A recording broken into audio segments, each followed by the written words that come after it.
এই বদদরা লোকটা মক্কা গিয়েছেন উমরা করার জন্য। মক্কার এখানে সবাই হাত তুলে দোয়া করে, সেটাও ঠিক আছে। এবং যে কোনো ব্যক্তির জন্য দোয়া চাই, সেটাও ঠিক আছে। তিনি সাবেক প্রধানমন্ত্রী শেখ হাসিনাকে আবার প্রধানমন্ত্রী বানানোর জন্য দোয়া চেয়েছেন, সেটাও ঠিক আছে। কিন্তু শেষে এমন একটা কথা বলেছেন ওই জায়গাতে দাঁড়িয়ে, এটা শুনলে আপনারাও কিন্তু হতবাক হয়ে যাবেন। আসলে এটা কি বাস্তব? ওইখানে দাঁড়িয়ে এরকম একটা ব্যক্তি এভাবে কথা বলতে পারে কিভাবে, আমি তো বুঝতে পারছি। শেষে যে কথাটা, ওই কথাটা আপনারা মন দিয়ে শুনুন, তাহলে বুঝতে পারবেন আসলে উনি এখানে কি বলেছেন। আল্লাহ আমিন। আল্লাহ শেখ হাসিনার আল্লাহ ক্ষমতায় বসায় দর আল্লাহ।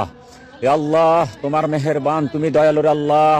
আল্লাহ এই মক্কার দিকে তাকাই আল্লাহ, মক্কার ভিতরে হাত তুলেছি আল্লাহ। আল্লাহ শেখ হাসিনারে আবার প্রধানমন্ত্রী বানাই ধরে আল্লাহ।